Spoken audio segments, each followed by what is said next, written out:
Hi, I wanted to talk today about shifting on the violin and helping students with shifting passages. This is more for kind of your intermediate level violin student who is still kind of new to shifting and not quite settled in on all their positions. So I was going to use some examples from Zardis. It's a piece that I personally have not ever learned. So I'm going to be kind of reading through it by sight and working through it, just kind of show some things that I do with students who are working on shifting. So a couple of things to keep in mind when a student is shifting is you want to make sure that they're not squeezing. You'll often see the thumb kind of push out like this when they're squeezing. You'll see collapsed fingers with squeezing. You'll see the thumb kind of coming over the fingerboard. There are many different things you can see in a student's hand when they're squeezing. So if your student is struggling with shifting, the first thing to check generally is going to be, are they squeezing or are they very loose with their hand? Because if we squeeze, yes, we can shift, but it's not very good and it's not clean. Okay, so you can hear the shift was a lot smoother and cleaner there, because I'm not gripping. So you want to make sure they're not gripping. We're going to look at a section in here. Well, we can look at this section here. We have an opening with an A. Okay, and then we have to shift up to this really high A. Okay, so technically the piece goes. Okay, but we can take out those inside notes and just shift from the low A to that high A. Okay, so that they can hear and match those pitches because it's an A to an A.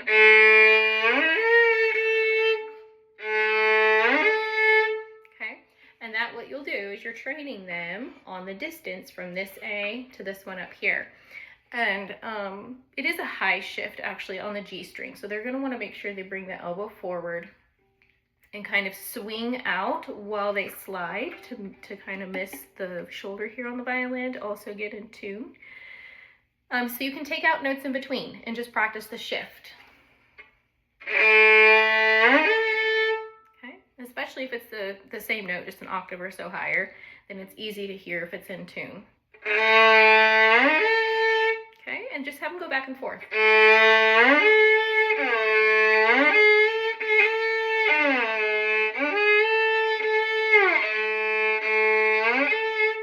Until they get really comfortable with that shift, and then you can add the notes in between.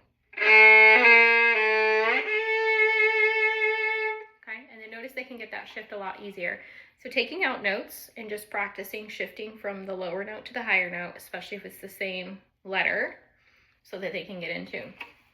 Another section we'll look at is there's an arpeggiated passage here that is all slurred. So what we'll do is we'll actually take the slurs out and we will do a détaché bow to work on intonation to get the shifting and also the note changes as we go. Okay,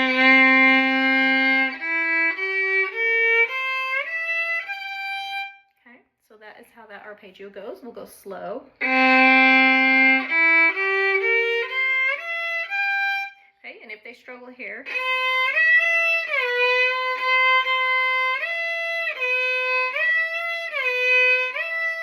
practice going back and forth to hear the intonation and also so that the muscle memory can memorize the distance of that shift there. And then you can break it up. You can actually do different rhythms. You can do like a long, short rhythm. Okay, and you can also reverse it and do a short, long, short, long, short, long. Whoops, I messed that up.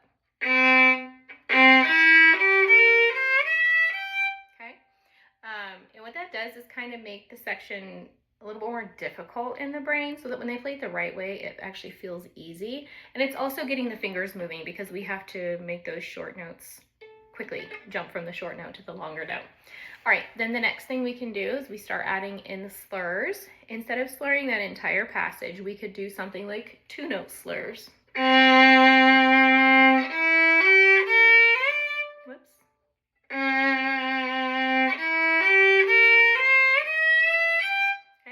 That one up, so I'm going to show you again. Again, it's kind of making the passage harder than what it is, but also getting it to, we're just kind of adding things back in to get the actual passage quick enough with the correct slurs, if that makes sense.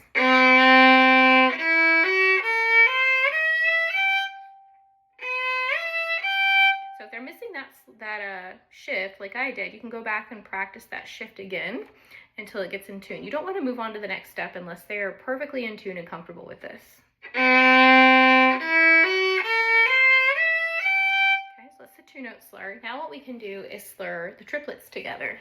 Okay, so that they can feel that. And then you can try doing the passage as written. Okay, I think technically it's supposed to be. We're supposed to add that in too.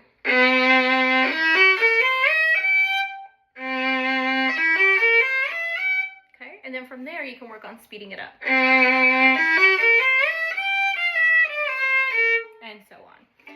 So that's one way you can work on shifting and arpeggios and passages there. Also, when you have your students do their scales, you can work on arpeggios and things so that they can get comfortable with those things. Something else that you can do to help with shifting is to make sure that when they are shifting, well, I guess I don't know if this one really has a good example in it.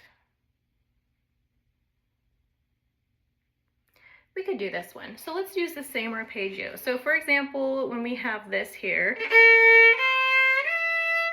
if they're really struggling to get that, or they're pretty new to shifting, you can just do your half position and then have them shift a third. Okay. So that they can feel that position, because we want to focus on getting the first finger in whatever position we're moving to. And in this particular case, when we're shifting to that E, we're moving to third position. So if we can roughly know where first finger goes in third position, we're going to have an easier time getting the second finger in tune as well. Okay, so you can kind of walk up the scale and practice that, and then you can do it without bowing the D, but still silently play the D. Okay. So that they're learning where these positions are on the fingerboard, because we don't have frets like a guitar player. And yes, we use our ear, but we also need to have an idea of where these positions live. For like third position lives here, fifth position lives here, then you have fourth, and so on. So you kind of want to know where these positions fall on your fingerboard, as well as using the ear. So those are some tips that I would use with students who are practicing shifting. Another spot in here that's super, super tricky is this one here. I'm going to see if I can do this. It's honestly, it's probably one of the hardest spots in this, outside of your artificial harmonics, but this part's kind of tricky as well.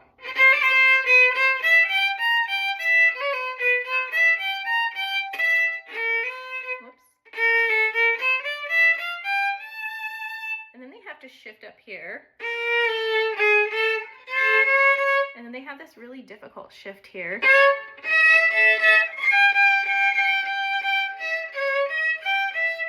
It's a C sharp diminished. And you're having to spread the second finger past the D to get to the E. And that is a really tricky position to be in, because you're way up here on a low string, which already makes it difficult to play.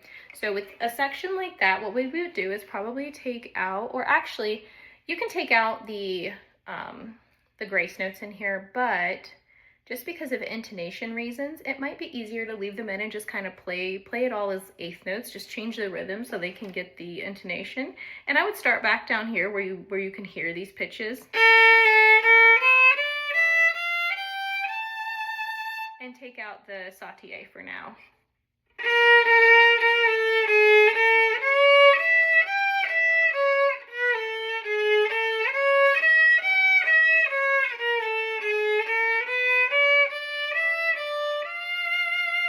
Okay, so that's one way to practice that section in there, is to change the rhythm, take out the bow, just make a détaché bow, and then work on that shifting in there. I'm going to show you one other trick that you can use to check and make sure that your shifting and intonation are spot on, because when you shift, it is easy to kind of slowly slide out of your correct key and find out at the end, oh, I'm in a completely different key. So here's how you can check that. So I'm going to go back to the same spot that we started earlier.